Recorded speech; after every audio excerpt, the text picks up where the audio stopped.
I have this song that I'm going to sing at our summit that I wrote called Born to Shine. And it says, people always telling you what you can't do.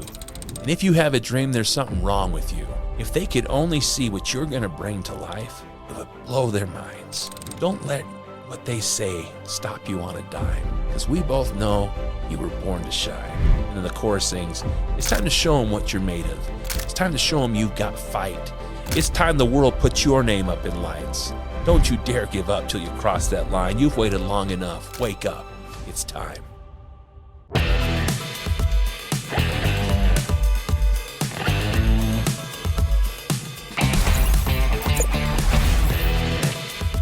Welcome back to the Sparks of Gratitude podcast. I am your host, Randy Sparks, and today we bring an amazing guest to the conversation, Mr. Nathan Osmond himself. Welcome to the conversation. Thank you, my publicist, ladies and gentlemen. Randy Sparks, good to see you, bud. Well, it's amazing to see you, and we are reunited friends from our youth. Wouldn't you know it, that we have been friends since elementary school. Since elementary school, and still to this day. We hadn't seen each other since 1997. I think that's true. When you brought a pair of shoes all the way to Chile. I'm so sorry that my mother made you carry those. No, I was so grateful to do it. So here's the story. Nathan was serving a mission for his church, living in Santiago, Chile at the time. Yep.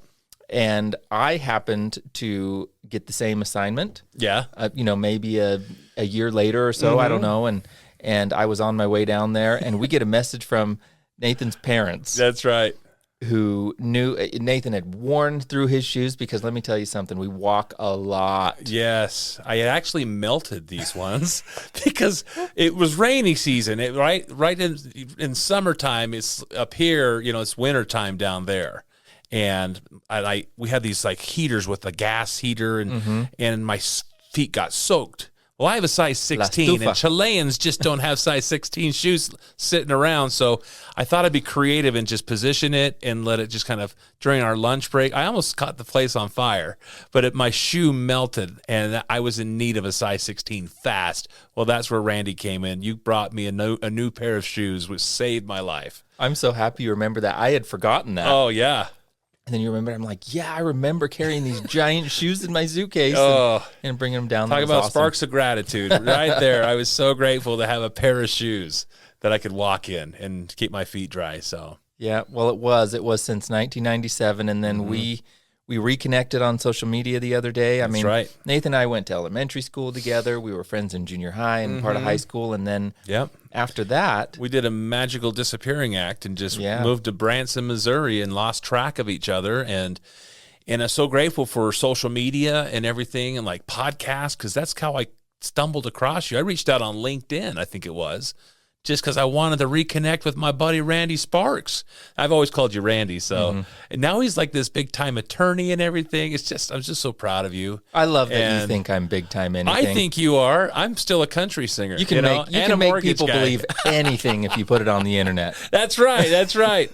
No, you're living it, and I love that you got 3 kids, a beautiful wife, beautiful home, and I just met your dog. So you're living a good life, brother, and I'm just proud of you. And it's fun to always see where your friends end up. Because it's amazing what we studied and what we ended up doing, because you don't always end up doing what you studied. But you told me while we had lunch the other day, we had some great sushi, and you were saying that it wasn't until later in life that you decided to go for that law degree. Yeah, I was 30 years old. 30, and some would say that's way too late in life. No, nothing's too late. I look at Colonel Sanders. You know how old that guy was when he finally went after his dream? He was already white hair. He was a colonel, know, and my next door neighbor, Bob, who's 97, knew him, and he has a whole collection, a massive KFC collection, but I just loved KFC's story because it just goes to show you that, make today New Year's Day. Don't put it off till tomorrow. That's why, on my show, which we're going to have you on, Achieving Awesomeness Now, that's the key word, because a lot of us wait to later in life to start living. We got to work hard to do all this. Yeah, that's right, you do, but why not live a little bit now? Why not experience joy now, right? Why not experience gratitude now? I tell my kids that the fastest way to get rich quick is to count all your blessings. I like that. I love it. Yeah, it's so true, because if we really took the time to do what you teach on your podcast here, to take the time to show gratitude, express it, write it down. Your journals are just such a great thing. And when I heard about all the lives that you're changing by teaching this principle of gratitude, it reminds me of one thing that is said in the scriptures. It says, "In nothing doth man offend God more than this, and he confesseth not his hand in all things." That's gratitude, right? To recognize our nothingness before him. I love that you have a regiment that you do daily. You're organized. You have a system. You do the cold plunge in the morning and the sauna in the evening. But you talked about the surrendering yourself to God and trying to figure out what that means. That takes a humble giant. And I think that gratitude has helped you to get to that point. And now it's a whole new journey as you start to figure out what that means to surrender your will to his. Because I think it's awesome. I watch you. I study people. I'm an Instagram junkie, okay? And TikToker. And that's where I discovered that you were doing this. I didn't know that Randy played guitar. I don't really play guitar. I mean, I strum it. I do chords, right? I talked to Garth Brooks. He says, yeah, that's all I do too. I just wear it to hide the Buddha, I'm like, okay, whatever, Garth.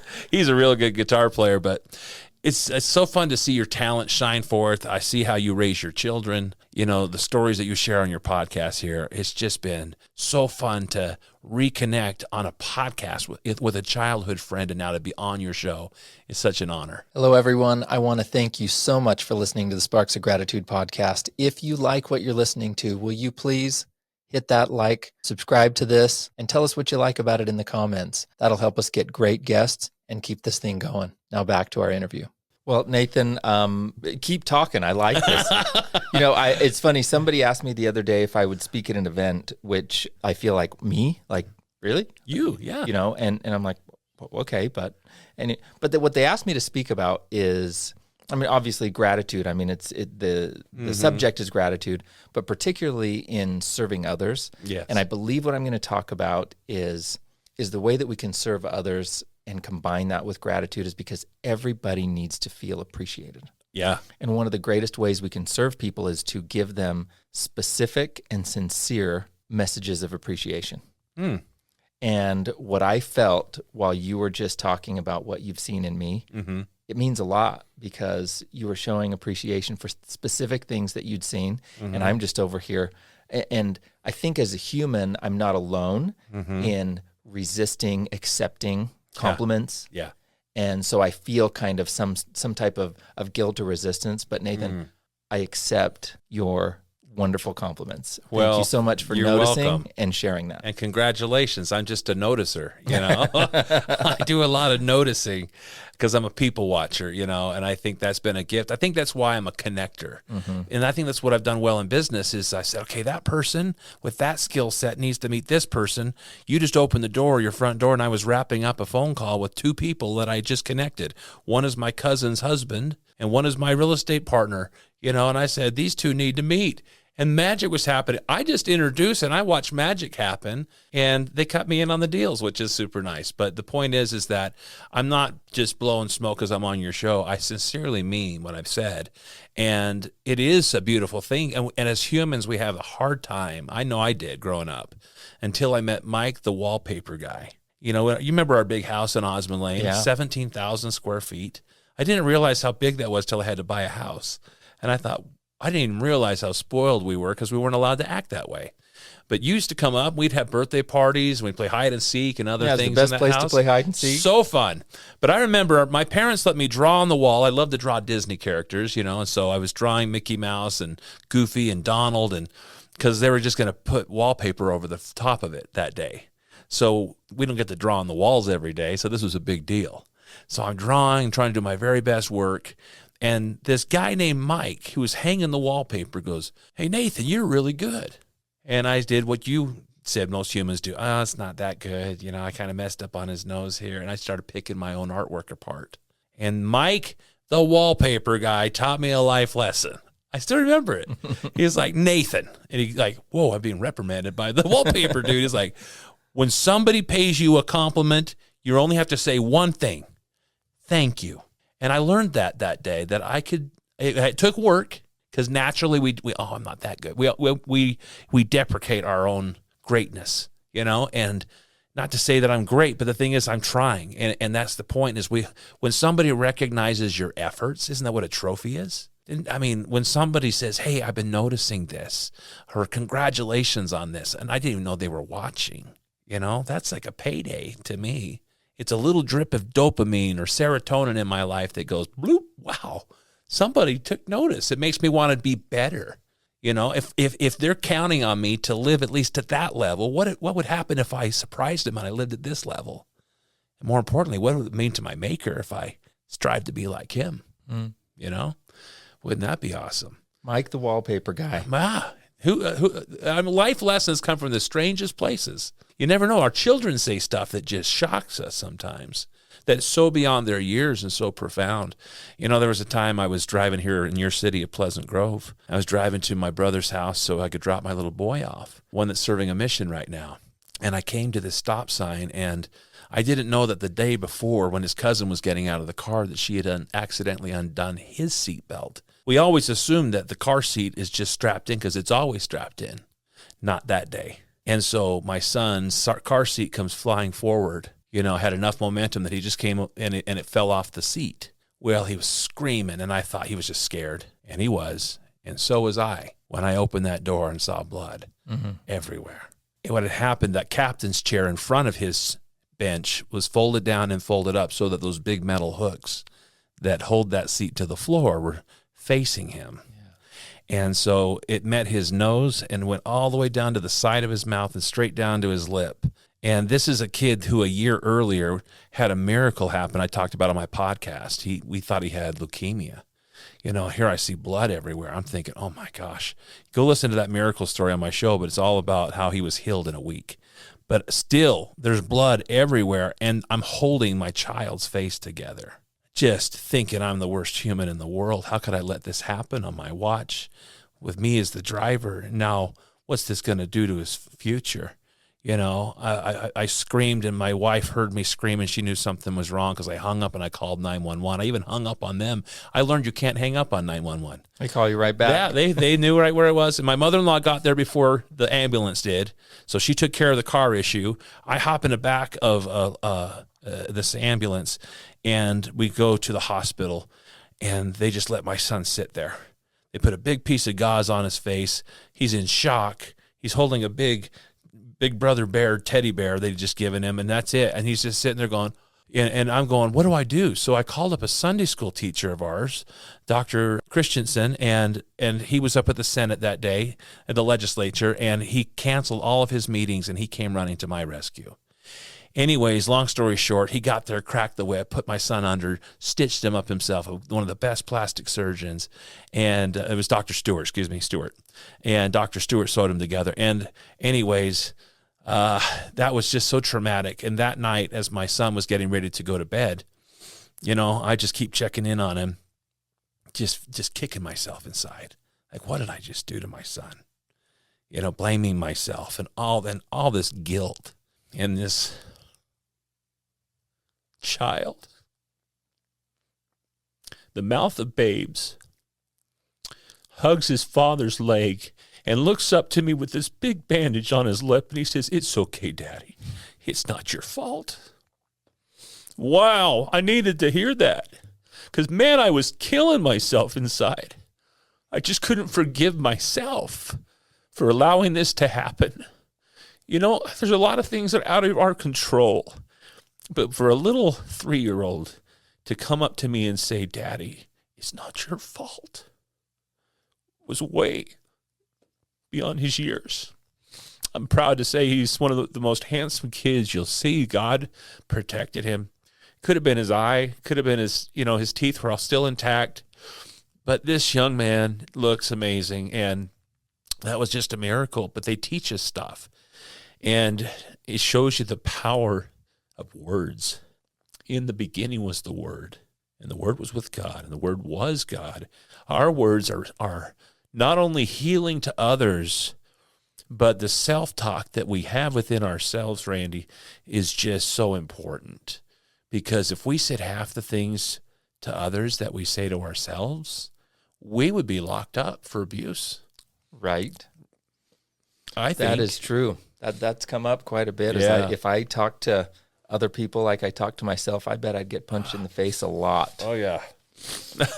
Well, I've only been punched a few times. It's not a fun thing. And I've got all brothers. Probably by your brothers. Yes, I've never been in a fight in my life, but it's true. And sometimes we need a little punch to the face with reality. And I had a reality check. Speaking of the power of words.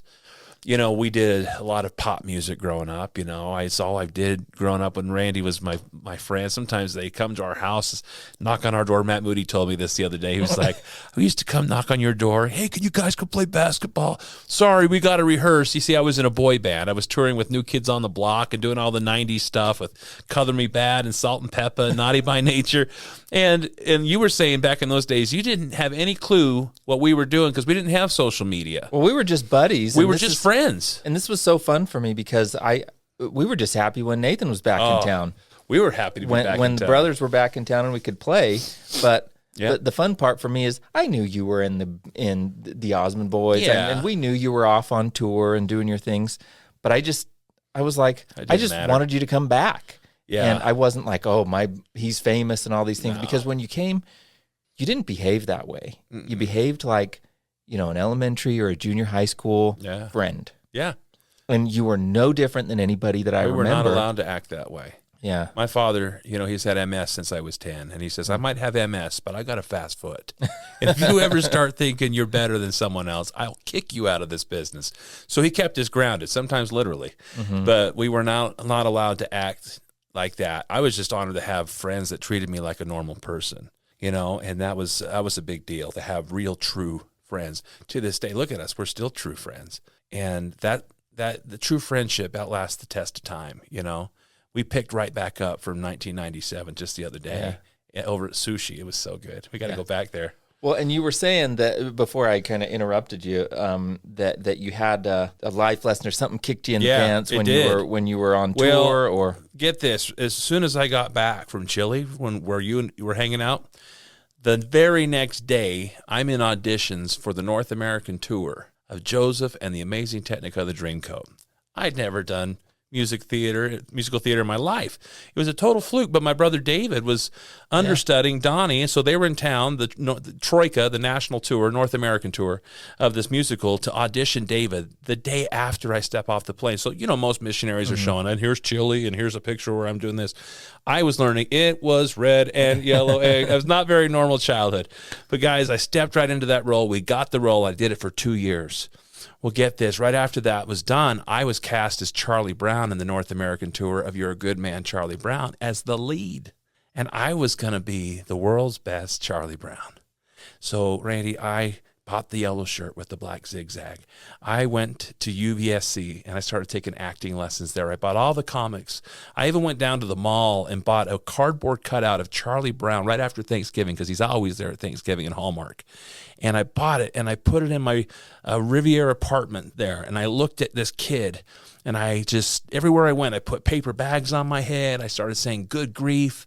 I just really was going to be Charlie Brown. Only problem is I started working on this one scene called The Doctor Is In, where Lucy says to Charlie Brown, Charlie Brown, you got to just come out and talk about everything that's wrong with you. And he does. And some of the lyrics to this song, I want to share them with your listeners here, is, I'm not very handsome or clever or lucid. I've always been stupid at spelling and numbers. I've never been much playing football or baseball or stickball or checkers or marbles or ping pong. I'm usually awful at parties and dances. I stand like a stick, or I cough, or I laugh, or I don't bring a present, or I spill the ice cream, or I get so depressed that I stand and I scream. Oh, how could there possibly be one small person as thoroughly, totally, utterly blah as me? And those casting directors were right on. I was Charlie Brown. And it was affecting my life, and I didn't realize why.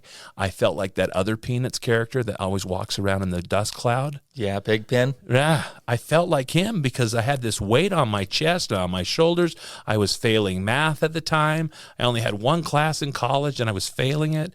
I felt like a loser, and yet I'm dating the girl of my dreams who later become my wife. I was cast in a lead role of a North American tour, had my dream car, and I'm feeling like garbage. I didn't make any sense because I'm not a depressed person. Why am I feeling depressed? So I just decided to go up to where the Provo Temple used to be. And I sat in that parking lot. My parents had been married there and still there. And it's a special place where I go to meditate and pray. And I was just in my little red sports car. And I was just trying to figure myself out, Randy.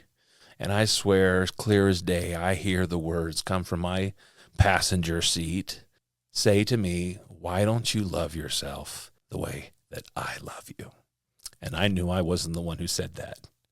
And I realized in that moment that I had accomplished what I set out to do. I had literally become Charlie Brown.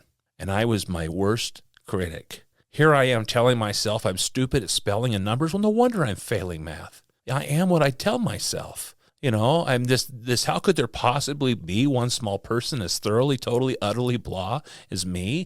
No wonder you're depressed. What killed Heath Ledger? The Joker.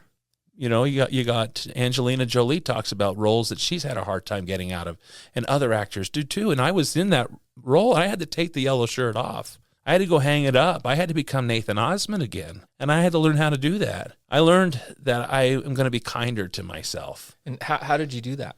I went to Stevenette's and got me a nice chocolate banana Oreo shake that night.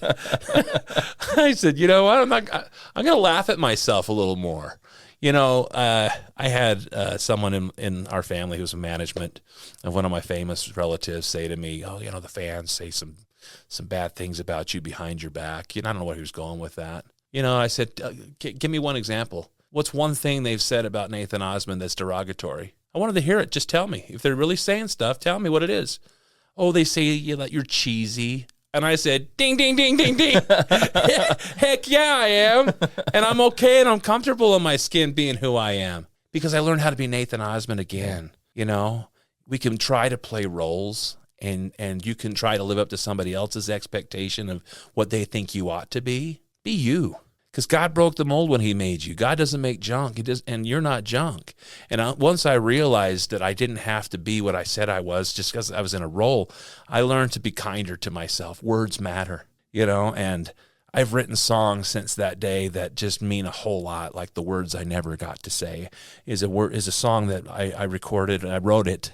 My brother David recorded it. In fact, Brian McKnight produced it, which was a big deal because I was a huge fan of his. It's a song I wrote 30 minutes from ground zero 2 years before the attack on those trade centers there. And it became the perfect 9/11 song because it says, I'm lying here on my bed as thoughts of you run through my head. And it's hard...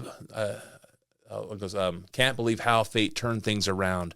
I'm needing you now, but you're nowhere to be found. Never thought that you would go away and leave me here to face the pain. I can't go on. I'm not that strong. I took you for granted, and that's the reason I sing this song. If only you were here with me, I'd hold you in my arms and whisper in your ear. I love you. I miss you. I dream of you each night. My angel, forgive me, for you are always right. I'll love you forever and never go away. These are the words I never got to say. If you think back to the images that we saw on the television of people holding dust in their hands thinking, this is probably my wife. It became the perfect 9/11 song. So there was a little poem that I memorized on my mission. It says, do not save your loving speeches for your friends till they are dead. Do not write them on their tombstones. Speak them rather now instead. And I want to live up to that, which is why I'm on this podcast, guys, because I connected with Randy, my dear friend. Nathan, it's really powerful that you've gone through such lack of self-belief, challenges, even though when it would appear that everything around you is wonderful. Mm-hmm. And I actually know that wasn't the last time you've gone through something difficult. Yeah. Oh, yeah. And what I think is one of the powerful things about gratitude and kindness, those things can sustain us through those moments. Yeah. And so what I'd love you to share, if you would, is maybe some other challenges that you've overcome or are overcoming. Sure. And how you're doing that and who is helping you. All right. Well, definitely. You got to get help. You're not in this world by yourself. It's just like business. I tell my sons that. You don't go into business by yourself. You go into business for yourself. There's a difference. But we are only as strong as the people that are on our team. And I got to work with a guy named Les Brown. I became this motivational speaker overnight, just like the whole musical theater. I've just stepped into like crazy arenas overnight and strive to be my best. I remember I got asked by this boss friend of mine. It's like, have you ever done a PowerPoint presentation? No, but I'll learn. Are you a good motivational speaker? I've been 30 years on stage, sir. I could do it, right? And I was scared to death, but I was like, I'll do it. I didn't know who Les Brown was. I'd heard of Tony Robbins. I heard of Brian Tracy. And all of a sudden, I'm at Caesar's Palace the next week with these guys as the MC. I got thrown into this arena and started doing 155 conferences a year. But, I had to learn to get out of my comfort zone and into, I call it the danger zone, and just be vulnerable. People love it when you're real, especially today, like on these podcasts, people can see through the fluff, right? These are real tears. I'm not that good of an actor. Heck, they cast me as me in movies. I must not be a very good actor. But the thing is that I had to learn how to overcome my shyness as a kid. One of the ways I did that is my father, got us on the show called Good Morning America. I was 9 years old. That's when you and I are hanging out. And it was like early because it's like we lost 2 hours. We're New York time now. It's still dark in the morning, so it's really early in Utah. And these bright television lights are on. It's just like now, and I was squinting, and I didn't want to say a word because I was a little nervous. I was not the talkative guy that I am now. But, Joan London, the host of that show, singled me out. And she says, "So, Nathan, do you enjoy this entertainment business?" Now the whole world's looking at me. And 2 words come out of my mouth, Randy. Yes, ma'am. That's it. That's all I said on the whole show, 2 words. And my father said I wasn't going to say anything else, so he jumps in and he saved that interview. But on the way out of that studio, my father, who's become my ultimate coach, he puts his arm around me and he says, "Nathan, it's a talk show. Talk." People want to hear what you have to say. And on one hand, Randy, I was embarrassed. I felt I let him down. I felt I let my whole family down. But on the other hand, my hero, my dad, who's sold over 100 million records, who's a black belt trained by Chuck Norris, who won 3 out of the 4 trophies, and the Army's telling me that people want to hear what I have to say. And I learned a lesson in that time, and that was that sometimes all you need is to believe in somebody else's belief in you until your own belief kicks in. So we were going to go on this show called Regis and Kathy Lee next. Yeah, and whatever that show is. Yeah, it's another little tiny show. And he says, "I'm not going on with you. They're not here to interview me. They're here to interview you. Nathan, I want 2 words coming, or 2 sentences coming out of your face. I like it because, you see, I need you to tell a vision. Do something vision. Here's a guy that produced the Donny and Marie shows, my dad, who's in the Guinness Book of World Records, right? The most watched variety TV show producer, and he's coaching me. You got to get good coaches. So my father and my mother have been really good. They've helped instill the confidence in me and the belief system that, what you have to say is important. I had a lot of brothers growing up, as you know, 7 brothers, and I used to let them just talk over the top of me, and I would always take the back seat. I was called the peacemaker in my family. I still have a plaque that my father engraved. It says, Nathan, the peacemaker. And I always tried to live up to that. I think that we need to when we talk about our children and we're trying to help them grow through hard things, one thing is to set the expectation that what they have to say matters. It's really a hard world that we're living in with our children because we have these little devices in our pockets that we are so distracted by. A good friend of mine taught me this lesson recently. He says, all my kids love coming to me and avoid going to my wife. And it bugs her that they do that. And I found out why. It's because when they come talk to me, I put my phone down and I turn at them and I look them right in the face. And they want to show me a little TikTok or a video or something. And so they show me one and say, let me show you one. And then we just engage. The engagement is missing in our world. We're missing key opportunities to communicate with our children. So I would challenge your listeners that if you're even in the middle of this interview and your child interrupts you, please pause us, put us down. They're more important. Go be with your kids. You're going to learn so much great parental advice from this man named Randy Sparks. I love how you train your children, and you talk about it on here. The moments that you have. You just showed me some guitars that you're painting.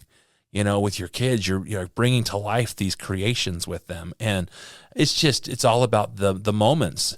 Little moments add up. I realize that I missed out on a lot of moments growing up, and that has led to some hardship in my life recently. As I told you, I was doing 155 conferences. Try 277 live events in 201 cities just in 2019. It didn't slow down. I've got 4 number ones in country music. I've got the John C. Maxwell Leadership Award twice. All right. I've got the 10 Outstanding Young American Award. Woo! What does that matter if your kids don't talk to you? My kids do talk to me, thank goodness, but my wife checked out about 16 years ago. Yeah. And I didn't realize it so much as I did this year. Here I get put in People magazine twice in one day. And then I come home to a wife that wants to separate. That hit me in the face. Talk about a life lesson. And it was dark. It was hard. But she was to a point where she was in a dark place too. My wife has struggled with postpartum depression after every one of our childbirths. That's why we took 5 years off between number 3 and 4. Here I was over in Hawaii for 6 months doing a show starring as my country song started hitting the airwaves, and my wife's home eating grilled cheese sandwiches while I'm at the Cheesecake Factory. I learned that Instagram became my worst enemy. Here I am just trying to be a good promoter and keep the buzz and the excitement, everything I learned in showbiz, right? It's what we value. I valued my wife. I just thought I was being a good husband. Oftentimes I'm a good noticer, but I missed a few things. And I have spent the last 9-10 months, going to therapy, going to read books. I've probably read about 65 books just on how to save my marriage. I'm proud to say the last 3 months have been incredible for us, better than the last 16 years, these last 3 months. We have a son on a mission in Colorado, and life has been beautiful. And I have so much gratitude in my heart because I almost lost it all. And I didn't even realize it. Here you think you're being just a great provider, right? But like Les Brown taught me, he says, my kids, they love my gift, but what they really want is my presence. And that was powerful. So I took that to heart. And, just today I went and got my son some Panda Express because that's his favorite thing. And here's a son, our oldest is on the autism spectrum, and what a miracle that is, how well he's done, but I felt today was another great opportunity. I could have just missed out on and thought of myself only, but I said, would you like some Chinese food, son? Let's go get some. So we got some Pan Express today, a father and son moment. Life is made up of little moments. And I always think of that Ferris Bueller, if you don't take the time to slow down, you might miss it. And I always liked that part of the movie because my father, he was compelled to be still. As a 10-year-old boy, my parents gathered us in a room with chairs the same color as those curtains right there, our dining room. And that's where we'd have scripture study every morning. And I could tell there was a somber feeling in the room. My parents were a little, had something big they want to share with us. And they said, boys, how your dad's been tripping and we've been making excuses for why your father can't play his trumpet as fast and all that. The doctors say I have something called MS, multiple sclerosis. Now, it's not going to kill me. I might end up in a wheelchair someday. But as long as I have you boys here and your mother's love, we'll make it through it. I might have MS, but MS does not have me, was his slogan from day one. And so we just rallied behind him. For the longest time still, he didn't want people to know about it. It was kind of a family kept secret. Why is your dad limping? This is almost 40 years ago. Yeah, because I'm 47. And so I was only 10 years old at the time when he was diagnosed. Why is your dad limping? I'd hear that in church. Oh, he just hurt his leg. We kind of made up excuses. He didn't want pity, and he didn't want to get it out there. He's very private about that, and it's a very common thing. My brother David has MS now, and he was kind of that way too, but he learned a lot from watching my father. And so I remember the day we were on stage at Jerry Lewis Telethon in Branson, Missouri. They were filming us, and we were singing He's My Brother, which was the Osmonds theme song. And my father, who was the MC, the man knows how to talk. He says, pick up those phones, make those pledges, because when you help people with muscular dystrophy, you're also helping people with MS, like me. Mm. Woo, Randy, every I was wet in that theater, and especially his, because he had kept it in bottled up tight for so long that to release something into the universe as private as that, in front of the whole world, he didn't do anything small. He did it on Jerry Lewis's telethon. Bam, it's out now. Well, guess what? He gets a phone call from the Star magazine who says, Alan, we understand you have a MS. Well, you're going to give us an exclusive on your story or else we're going to write our own. In other words, they're threatening him if he doesn't give them the exclusive. Just dirty, right? So he says, hey, I'm on the other line. I'll call you guys right back. And he wasn't. But he got on the other line with Annette Funicello from the Mickey Mouse Club, who also had MS. He was good friends with Annette growing up. And he says, Annette, I come out on this telethon and I break the news, and now all my worst fears are hitting me in the face. I got this Star magazine threatening that they're going to write Alan facing death and all this garbage. And that's why I kept it in for so long. What do I do? You know, she said, Alan, just come out and talk about it. It's the best thing I ever did. Okay, I'll do it. It took guts. But he says, hey, guys, he called them back. Come up to our cabin in Fairview, Utah. Let's do that. Let's do that interview. I got the boys here. We'll get the horses out. We'll get the four-wheelers. Give you some great shots, right? They're excited. So they come up. They do this really nice interview. Nice people, to your face. And then they leave. What they didn't know, though, Randy, was the next day, Bob Goen from Entertainment Tonight was sitting on our couch. We had Current Affair. We had all these big shows in our cabin. And before the written story could get out, it was already all over the news. Well, they called my father back, and they said, Alan, you scooped us. And he says, don't you ever threaten my family again. Click. I learned something. You write your story. Don't let anybody threaten you in this life. You know, it was our friend Frank Sinatra. He says that the biggest revenge, I don't like the word revenge, but he says biggest revenge is massive success. You know, we're told more about our limitations, what we can't do in this life. I was always told, like my grandpa George, who I'm named after, you can do it. You know, my father's book that just came out, One Way Ticket, that's some of the lyrics of that song. You can do it, do it, yeah. That comes from Grandpa George. That's my middle name. I never realized that I was the first grandchild out of 57 to get that name until his funeral. But I always told him, we Georges got to stick together. And he'd always say that, you could do it. I grew up around quotes and poems, and I don't know, maybe it was just my parents' upbringing too, but they loved little sayings on the wall, And I would sneak into my parents' bathroom. I wrote this in my father's book. I have a little message from Nathan in the back, and it says, I would sneak in there, and Walter D. Wintle wrote this amazing poem called The Man Who Thinks He Can. Go look up that poem. If you think you dare not, you don't. It says, it talks about the power of our minds. Like, if you think you win but think you can't, it's almost a cinch you won't. If you think you dare, you're lost. If we're out in the world, we find success begins with a fellow's will. It's all in the state of mind. Life's battles don't always go to the stronger or faster man, but sooner or later, the man who wins is the man who thinks he can. Well, my father, because it was in the bathroom, he changed the words, the man who thinks on the can, because that's the humor. That's the cheese that comes out of Osmond's hair. But I used to sneak into the bathroom just so I could read positivity. And I gravitated towards scriptures and seminary and all these classes we would go to. And I was blessed with the gift to be able to recite things in the moment that they're needed, stories or poems or quotes. Or I just learned something today from George Washington. I was memorizing a quote from him because I want to share it with the world, whether through podcasts or with just to my children one-on-one in my car. But I just found that every one of us has the ability to change the world, because to the world, you might just be one person, but to one person, you might be the world. You're changing lives through this show. Well, the types of people that you're bringing on this show, I was honored when you invited me to be on here. I didn't even know what we were going to talk about.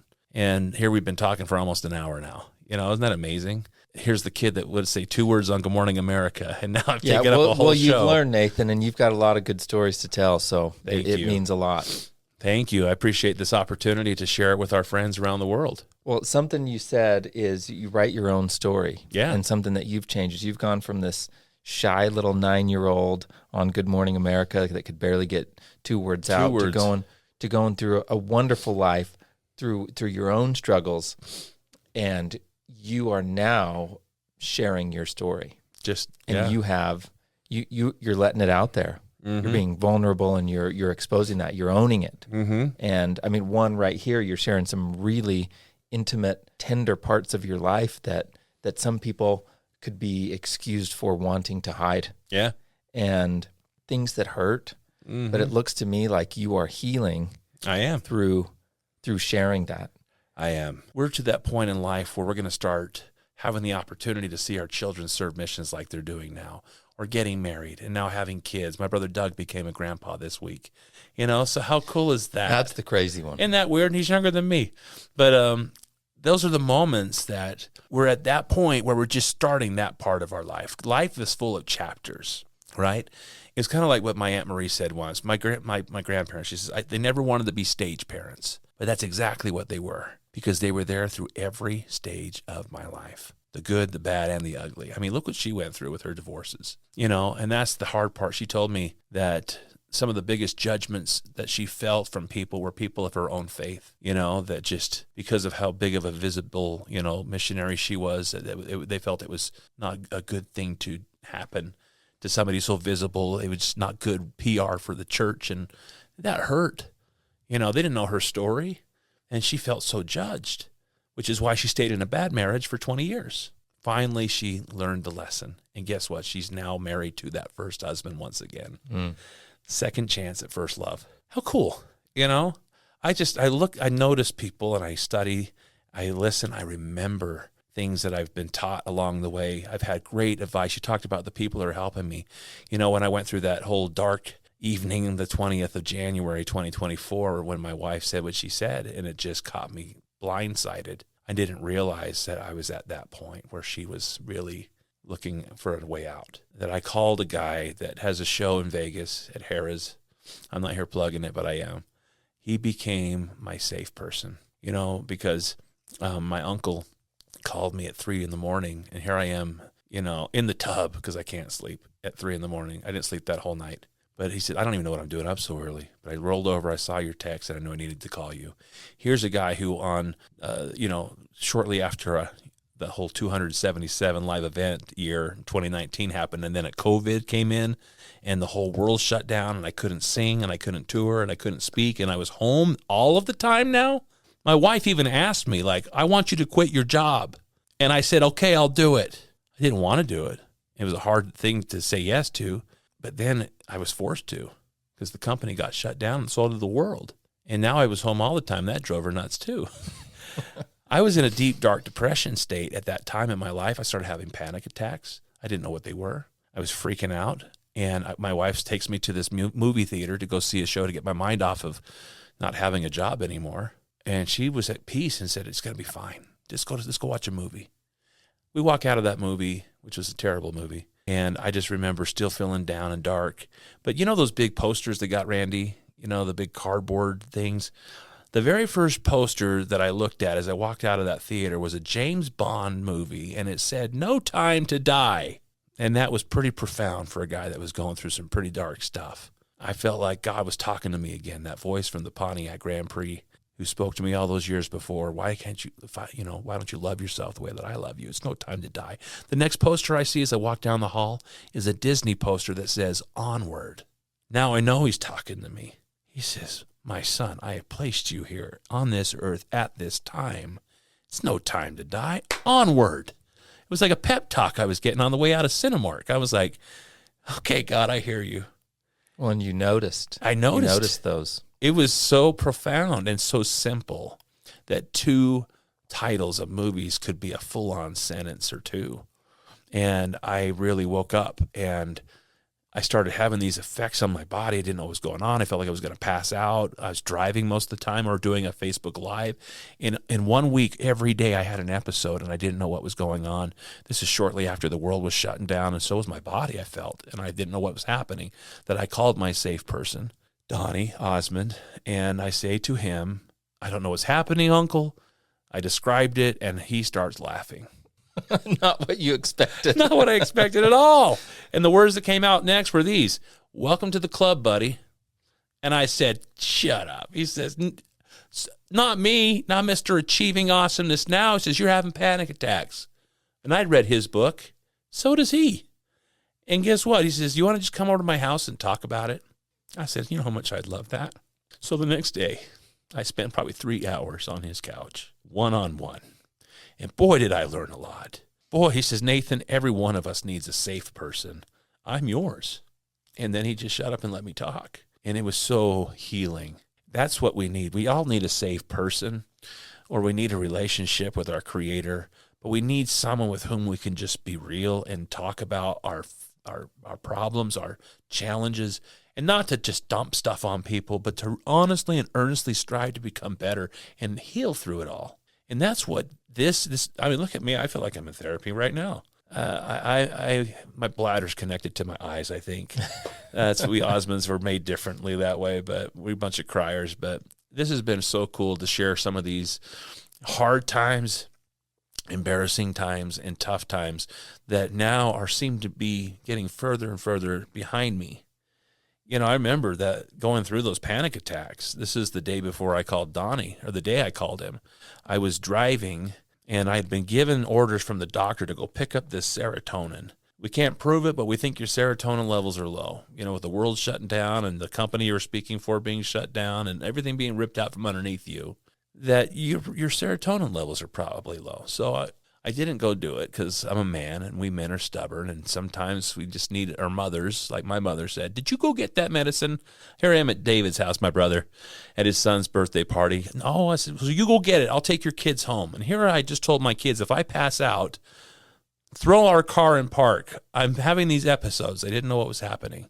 So here at the party, I'm having this episode again. I'm trying to breathe through it, trying to get through it, and that's when my mother noticed. Well, here I go to get in my car to go pick up that serotonin, and I start praying to God out loud. Father, I don't know if I'm supposed to be driving right now. All I ask is that you please protect me and help me to get to Walmart safely to pick up my medication. It's all I ask right now. In the name of Jesus Christ, amen. I'm now at a stop sign, Randy. I just hit my brake to get there, so I go to push my gas, and guess what doesn't happen? I don't move anywhere. My car was literally frozen in place. Now I start really having a panic attack, so I throw it in reverse, and it won't even back up. I was literally frozen in time for a good minute, and I just lost it. That's when I called my wife, you know. She even thought I was doing it for attention.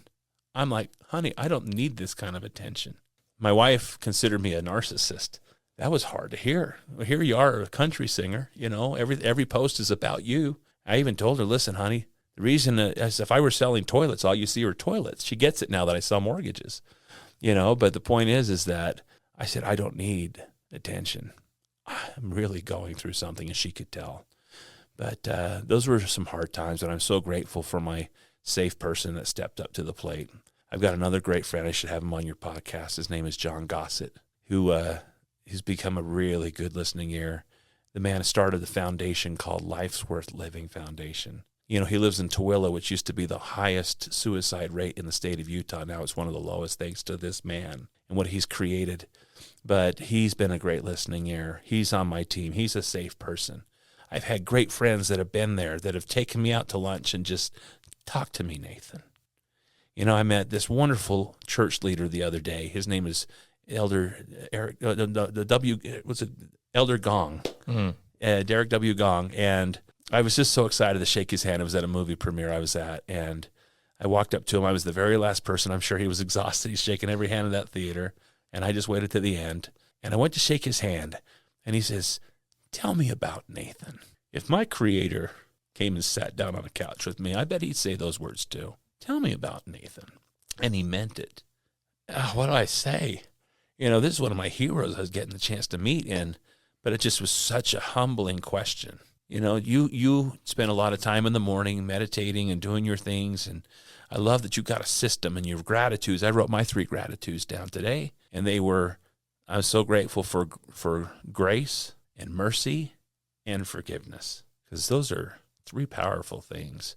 That just happened to be today's gratitudes. You know, I've been grateful for shoes and deodorant and chocolate cake, you know. But if we start doing what you're teaching people to do, and that is gratitude and writing it down and committing it, this is a new exercise. That since I started listening to your show, I've really started to do it religiously every day, and it makes such a difference. Because we don't realize how blessed we are. I said to Randy before we started the show that one of my favorite things I say to my kids is the fastest way to get rich quick is to count all your blessings. And isn't it interesting that every day, like, you don't repeat the same blessings and you still can come up with new ones? And how long have you been doing this? Years. You'll never be able to say thank you enough to God above for the things he's given us. But start. Just start. And you'll be surprised, like the hymn says, what the Lord has done. And that's the whole point of that hymn. Count your many blessings. Name them one by one. Count your many blessings. See what God hath done. Yep, and I tell you what, you'll never run out of them because you're looking for them. And you're going to see what you're looking for. Isn't that the truth in all things? Yep. If you go looking for it, good or bad, you will find it. Yep.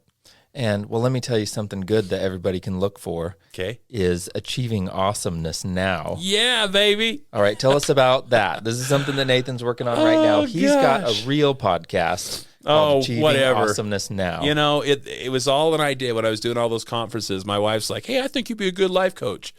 Well, thank you for the compliment. I got like 2 conferences I'm doing daily, and you think you're going to just dump that on? Okay, whatever.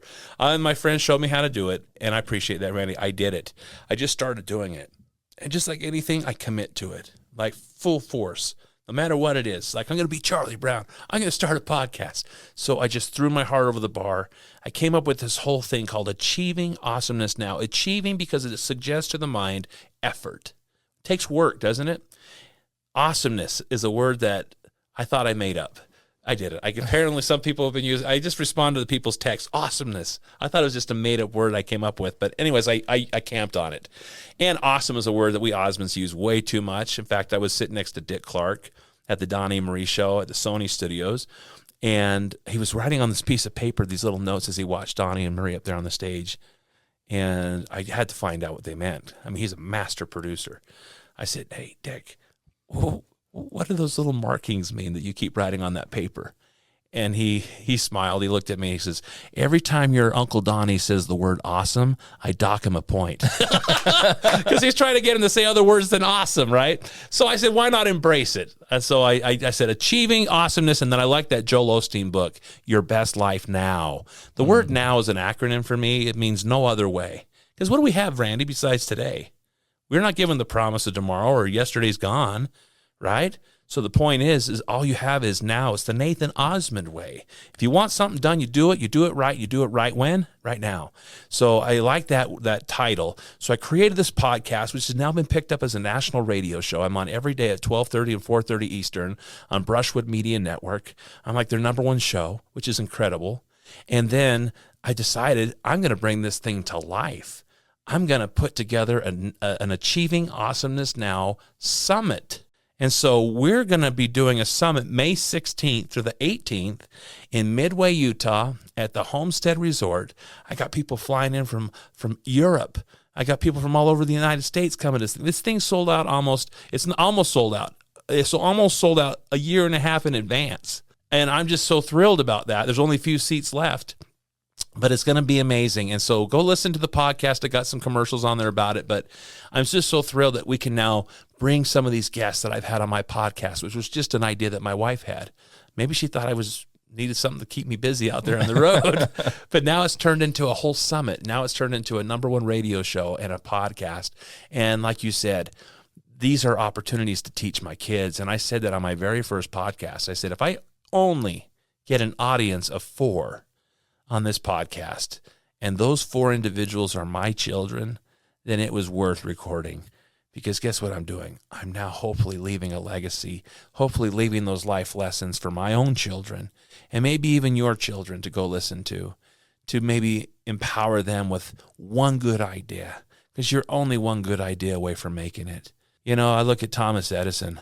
You know that his last breath is in a test tube in Dearborn, Michigan? At the Henry Ford Museum, he captured his last breath, that man. He was such a fan of his that he captured his last breath. Thomas Edison made how many light bulbs? 999? And they said, do you feel like those were all a waste of time? I got to see in Michigan, he has the workshop where he created the light bulb. I went in it. And he says, no, I just found 999 ways how not to make a light bulb. And isn't that the whole point of this life? Is how to figure out how not to live it? Yeah, so I'm that you pretty can good figure at out that. how to live it. I'm pretty good at that part. We all are. I'm living proof of that. But the point is, I loved his attitude. It's kind of like when Henry Ford had a guy brought into his office who had made $1 million mistake. And it cost his company over $1 million. And that was a lot of money back that day. And he just knew he was going to be fired. But Henry Ford says something really powerful to him. He says, no, I just invested $1 million into you. I know you'll never make that mistake again. Get back to work. You know how that changed that man's life? Henry Ford had a great way of changing people's lives. There was a man on the side of the road who had a car that broke down, and he was just so frustrated. He had the hood popped up. He's trying to figure out the engine, he's moving stuff. And while he's in the middle of all that, this black limousine pulls up behind him. And the driver gets out, opens the door, and this tall man in a hat and long jacket comes up to him, and he says, what seems to be the problem, sir? He goes, beats me. He says, you mind if I take a look at it? He says, be my guest. Well, it wasn't 2 minutes later. This tall man in the long coat and the hat has this engine roaring. He says, how did you do that? And he says, well, you see, my name is Henry Ford, and I created this vehicle, and it does my heart a great disservice to see it sitting off on the side of the road, not doing what it was born to do. Mm. If you didn't capture that lesson right there, when it comes to life, a lot of us hit speed bumps like I have, like you have. We've all hit them. And oftentimes we hit one speed bump, we pull off to the side of the road like that guy, and we don't even turn on our hazard lights. Nobody even knows we need help, right? And we're just trying to figure it out on our own. I found out that you need to ask for help in life, not because you're weak, but because you want to remain strong. We need our safe people in our lives. We need our podcasts. We need our reading materials and our red light saunas and our cold, ice baths. I've still not done that. I think I've done cryotherapy, but I think that is amazing you do that. But whatever it is that wakes you up enough to say, hey, you know what? I'm here for a reason. No time to die, onward moments that you have in your life, whatever that moment is, have it. Live it, write it down, and then share it with your kids or share it with somebody, your safe person. But record it, because there are so many good stories. I've had so many people on my podcast that you'd all recognize, and then I've had people that you would not have a clue who they were. And I love that, because every human that we meet has something they can teach us. We all have awesomeness within us. We were born to be great. I have this song that I'm going to sing at our summit that I wrote called Born to Shine. And it says, people always telling you what you can't do. And if you have a dream, there's something wrong with you. If they could only see what you're going to bring to life, it would blow their minds. Don't let what they say stop you on a dime, because we both know you were born to shine. And then the chorus sings, it's time to show them what you're made of. It's time to show them you've got fight. It's time the world puts your name up in lights.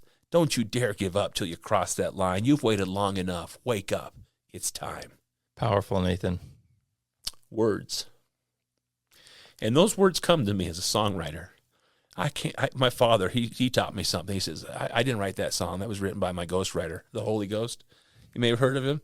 He says, I've seen pens, my words come out of a pen at midnight. I said, I didn't write that. Some of my best stuff comes in 30 minutes. So I just hope that we can do what my production company's called N-Tune Productions. N-T-U-N-E. I liked NSYNC, so I thought it was clever. And that's my initial in my tunes, but I realized that you got to sing in tune, and a life that's out of tune is very similar to that poem called The Touch of the Master's Hand, which I want you guys to go Google and read, because it's a life-changing poem. But I just hope we can be in tune enough to see the signs, to see the safe people that are there for us, to be humble enough and vulnerable enough to allow yourself to receive the help that's there. You have not because you ask not, so ask for it. Seek it out. Like you said, if you go looking for it, you'll find it. And that includes purpose. The minute you lose hope in life, it's like my father when he went on Larry King's show after he came out with his MS. He said, Larry, it's not the disease that gets you, it's the lack of hope. When people lose hope, that's when neighborhoods turn into hoods. And that happens to people's lives. So keep hope alive. If you're going through a hard time, it's got that country song, if you're going through hell, just keep going. Don't slow down. It's like, because you might get out before the devil even knows you're there. And I just learned in life, I had a guy on my show named Andy Andrews. Have you ever read his books? No, but You've I'm got to going read to. it. Andy Anderson, got to get him on your show. I'll have to connect you with him. But he said something to me once. He says, Nathan, in life, we're either in a crisis, coming out of a crisis, or we're headed towards a crisis. It's part of being a human. I said, I love that, Andy. It's so true. Because if you think life is hunky-dory right now, just wait. And if life is going great right now, or not going great, just wait. But do something. Move your feet. Our friend Tony Robbins said that to me. He says, take massive action. Massive action. Not just, that's why I say achieve awesomeness now. Not tomorrow, not 2 weeks from now. Do it now. That's what you did to get me on this show. We talked, and you contacted me. Okay, let's make this happen now. Let's put it on our calendars now. Okay, you got a child that loves Panda Express. Take him now, right? Don't stop living. There's a great book that I read called One Word That'll Change Your Life. I read it every January 1st. It's this thick. It's not that much, but it says, pick a word that becomes your theme for the year, right? And don't reuse it. Just pick a new word next year. But make this year that one word and focus. You know what, this year, it took me 3 months to figure out the word. But when it came with a vengeance. You know what it was? Abundance. When I said it out loud, I knew that was the word. And I went to Etsy.com and I ordered a big plaque on my desk. This nice resin, it looks like glass, but it says abundance. And I said, good things are coming my way. You know what? I couldn't have picked a better word, especially in a year when I almost lost it all. Because when you think with an abundant mindset, that is a gratitude mindset. And when we have a scarcity mindset, Randy, who are we limiting? If we truly want to surrender our will to him, we need to keep that abundant mindset that says, I can do all things through Christ who strengthens me. Because there was a guy that came knocking on Dale Carnegie's door. He had to talk to him. He's in the middle of a seminar in New York City. He rented out this hotel, and this guy just will not give up. He's relentless. He has to get some words in. And the biggest thing is, it says, tomorrow I have the biggest interview of my life. I have to get the job or else I'm done with. He was going to kill himself if he didn't get it. And he says, sir, don't do that. He says, listen, why makes this such an important interview? And why are you doubting yourself so much? Have you not read this book that says I can do all things through Christ who strengthens me? That's your homework tonight. Before you go into that interview, I need you to be saying it 100 times. Just say it over and over again. Between now and your interview, I just need you to repeat those words. I can do all things through Christ who strengthens me, and see what happens. About a year or two later, this same man shows up, dressed in a nice suit. Everything happened because he let go and let God. I had the guy who wrote The Millionaire Next Door, Bill Danko, tell me those words. Let go and let God. I love that man, Dr. Bill Danko. Go read his book. He's got a new one out now called Richer Than a Millionaire. And here's a man that's taken care of his quadriplegic brother for all these years, as a caregiver. Yeah, he is a millionaire next door, but the cool part is this new book called Richer Than a Millionaire is all about what really matters in life, things that surpass money. It's such a great book. I had him on our show talking about that. I got to get him on your show. Well, you're just going to keep this show fed, Nathan. Well, although right now I got to tell you, Nathan Osmond, how much I appreciate our friendship. Yep. It goes back decades. How much I appreciate your stories and your heart that you've laid out in front of all of us. Mm. The advice that you've shared with everybody listening, because you matter and I matter and everybody listening matters. And there's hope, and I believe in you. I believe in the listeners, and I'm so grateful that you could come share this with us today. You bet. And I'm so grateful for everybody who's listening and who stayed with us until now. I can't believe you're still here. I feel like that Ferris Bueller. You're still here? Because you could listen to anything, and this is what you chose to listen to, which means the world to me. And Nathan, thank you for coming today. I can't wait for the next phase of our lives. Well, guess what? We're going to have Randy Sparks on Achieving Awesomeness now, and I hope you'll come listen to his stories on our podcast. So can't wait. It's going to be an amazing interview. I can't wait to hear your stories, brother. Yeah. Well, thank you, everyone. We will see you next time.